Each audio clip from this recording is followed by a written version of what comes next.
On September 19, 1918, Frederick Oederlin, the Swiss chargé d'affaires stationed in Washington, D.C., walked into the office of U.S. Secretary of State Robert Lansing and delivered a cablegram on behalf of the Imperial German government.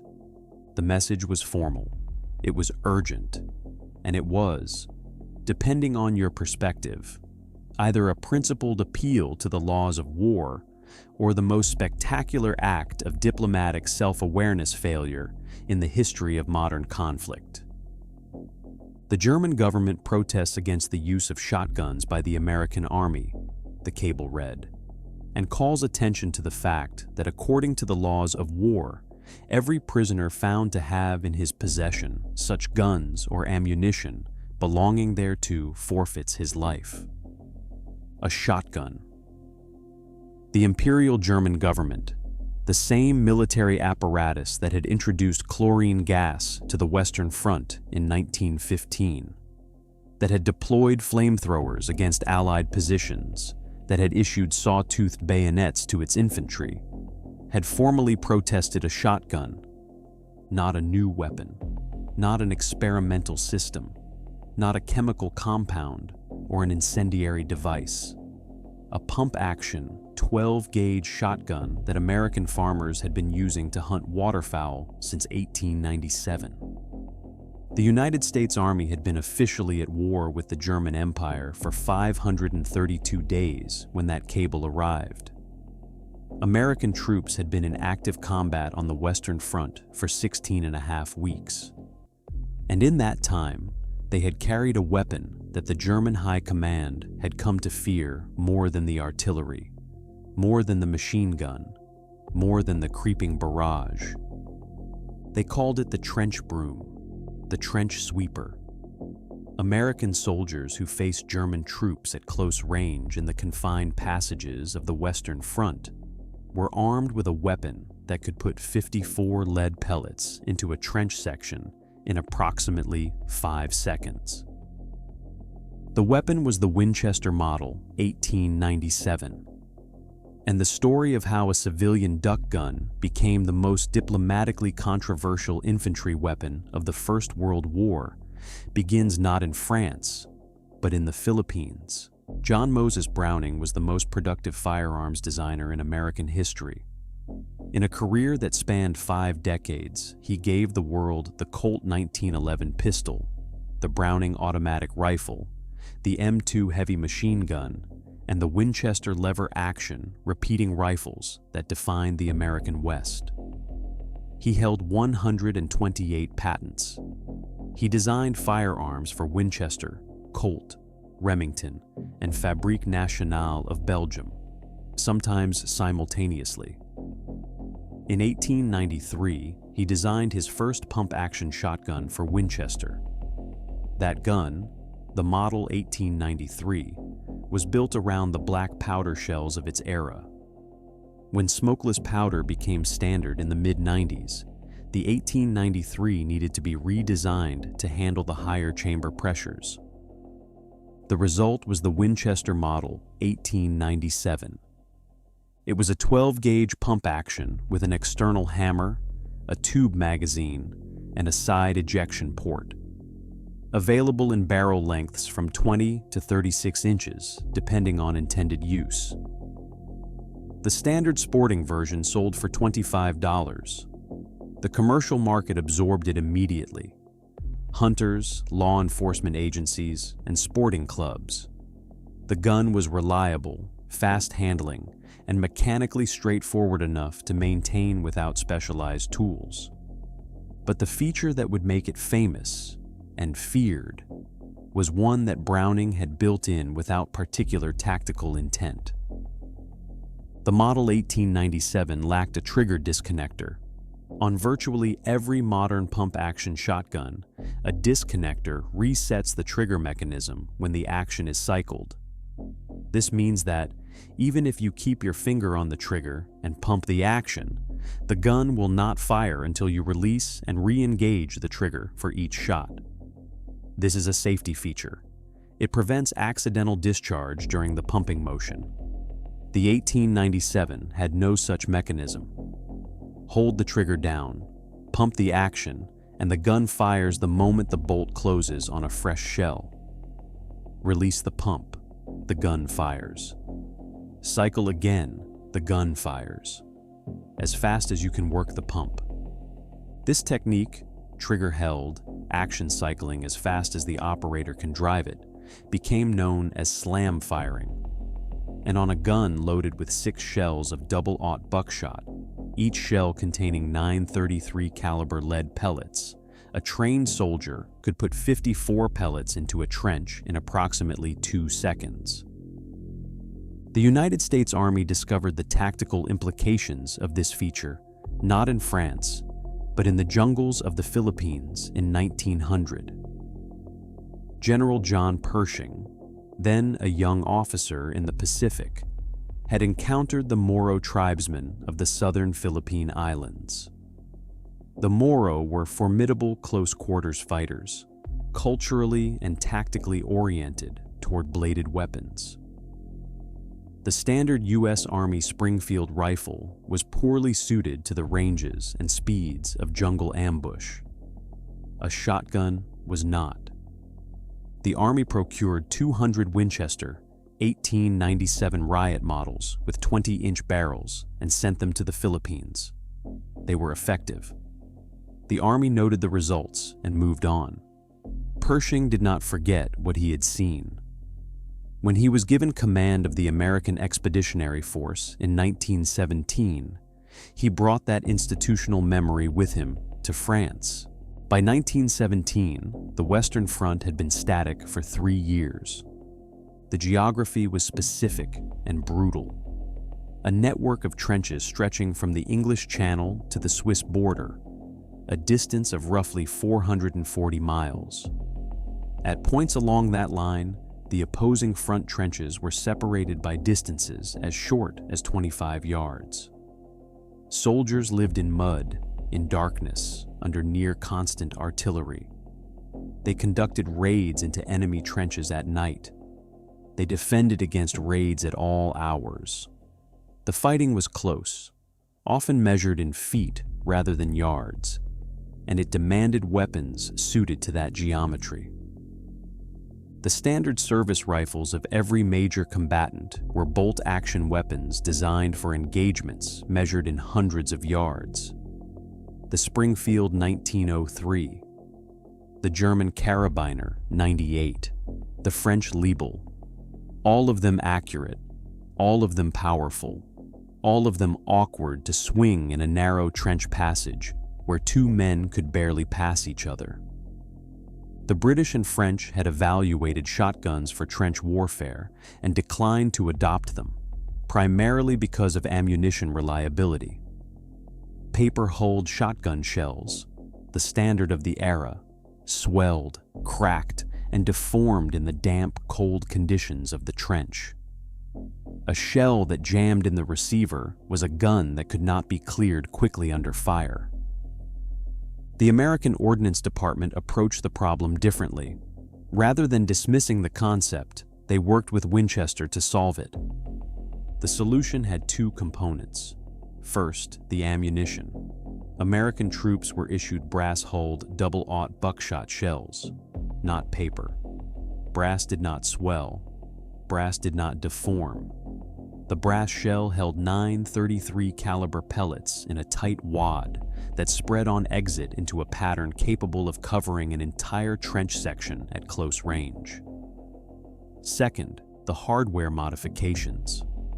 Winchester took the existing Model 1897 riot configuration, already fitted with a 20-inch barrel, and made 3 additions.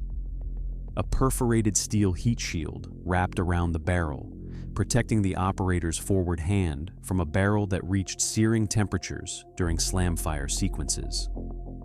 A bayonet lug, accepting the standard M1917 bayonet, and sling swivels, allowing the gun to be carried hands-free during movement. The result was designated the trench gun, Model 1917 in 12 gauge. It weighed 8 pounds unloaded. Each infantry division deploying to Europe received between 50 and 100 of them. A canvas sling pouch holding 32 shells was issued alongside each gun. The math of what this weapon could do in a trench was straightforward. A German soldier attacking down a trench line with a bolt-action Carabiner 98 was capable of 15 aimed shots per minute under ideal conditions. Less in the dark, in confined space, with adrenaline distorting fine motor control.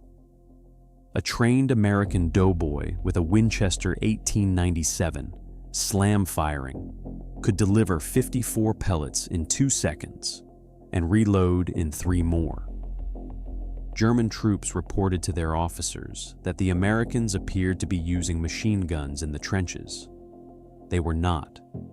They were using a 20-year-old duck hunting gun from New Haven, Connecticut. The psychological effect compounded the physical damage. In the tight geometry of trench warfare, where a single entry point might be the only approach route for an attacking force, the 1897 was a near-perfect defensive weapon. It required minimal aim. Its spread compensated for the disorientation of close combat.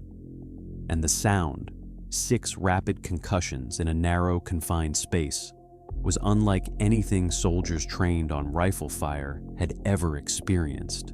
The German formal protest arrived in Washington on September 19, 1918. The legal argument was Article 23E of the Hague Conventions, the international rules of land warfare agreed upon by the major powers in 1907.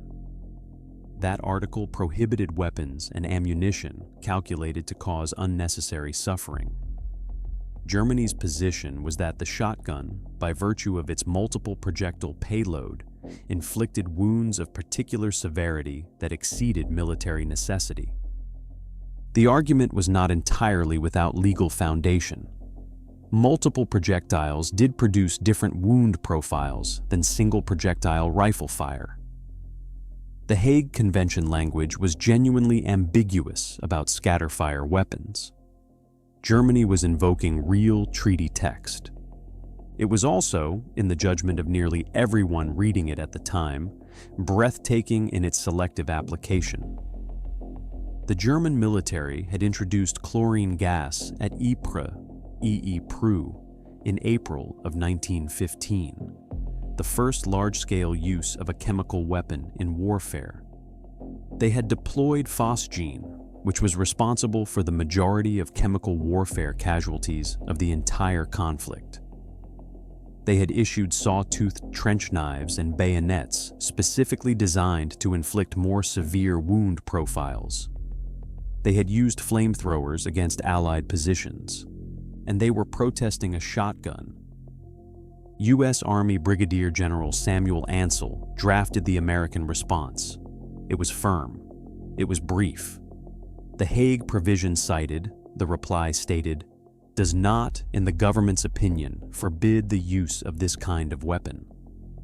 Moreover, in view of the history of the shotgun as a weapon of warfare, and in view of the well-known effects of its present use, and in the light of a comparison of it with other weapons approved in warfare, the shotgun now in use by the American Army cannot be the subject of legitimate or reasonable protest. The diplomatic exchange was not done. Germany escalated. Their position, delivered through the same Swiss diplomatic channel, was that American soldiers captured while carrying the Winchester 1897, or even ammunition for it, would be subject to summary execution under the laws of war, as then interpreted by the Imperial German government. General Pershing, the same officer who had watched the Winchester 1897 perform in the Philippine jungles 17 years earlier, did not hesitate. His counter-threat was specific. If the German government executed any American prisoner of war on the basis of the weapon he carried, the United States would begin executing German prisoners captured with saw-toothed bayonets and flamethrowers. The German government did not follow through on its threat. not a single American soldier was executed for carrying the trench gun. 44 days after the protest arrived in Washington, the armistice of November 11th, 1918, ended the war. There is a historical footnote worth noting, one that American rifleman researchers surfaced from the archival record. Germany had actually filed its first protest regarding Winchester 1897 shotguns in December of 1914, more than 2 years before the United States entered the war.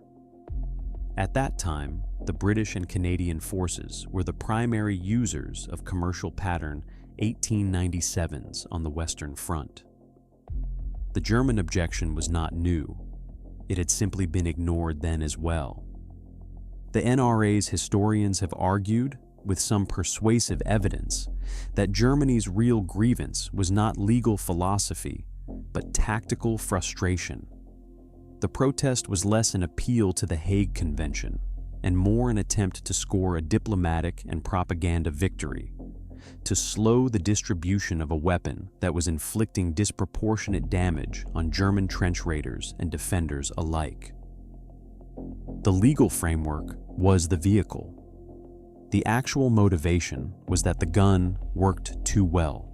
The Winchester Model 1897 was not a perfect weapon. The paper shell problem that had deterred the British and French was real, and the American brass hull solution was not universally implemented. In some units, paper-hulled ammunition did reach the front.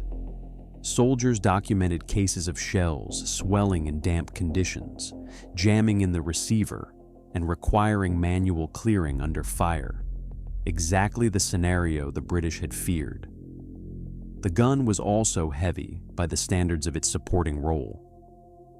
At 8 pounds unloaded, with a full load of brass-hulled shells, it was a substantial additional weight for a soldier already carrying a rifle, ammunition, gas mask, and field kit. The manual of arms for trench raiders required practice.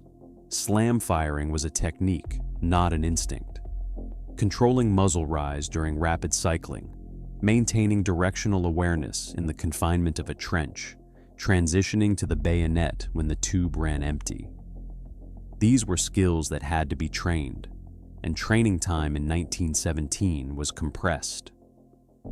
And there is the persistent historical question of photographic evidence. Firearms historian Tom Lameline, who spent years specifically searching for World War I combat photographs of the Model 1897, found remarkably few. His theory, which the NRA's American Rifleman has found credible, is that General Pershing, or his staff, recognizing the diplomatic sensitivity created by the German protest, had ordered wartime photographs of the weapon censored from official documentation. The gun that Germany called a war crime may have been deliberately removed from the visual record of the war. What did survive? Purchase records, diplomatic cables, ordnance reports, and the testimony of soldiers on both sides confirms that the weapon was present, that it was effective, and that its effect was disproportionate to its numbers.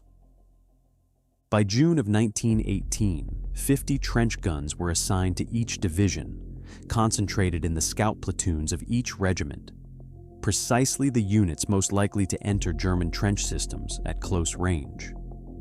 A small number of 1897s were allocated to a specialized role that sounds, at first, almost impossible.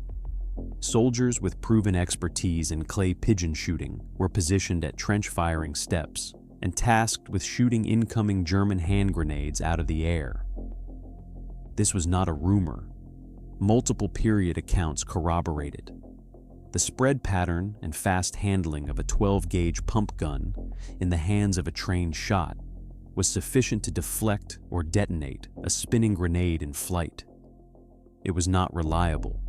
It could not have been. But it was attempted, and it sometimes worked. And the fact that the Army considered it a viable use of the weapon speaks to how broadly the tactical imagination of American commanders had adapted around this civilian hunting tool. The Model 1897 outlasted the war that made it notorious. When the United States entered World War II in December of 1941, the military's stockpile of surplus trench guns from the Great War vanished almost immediately into active service.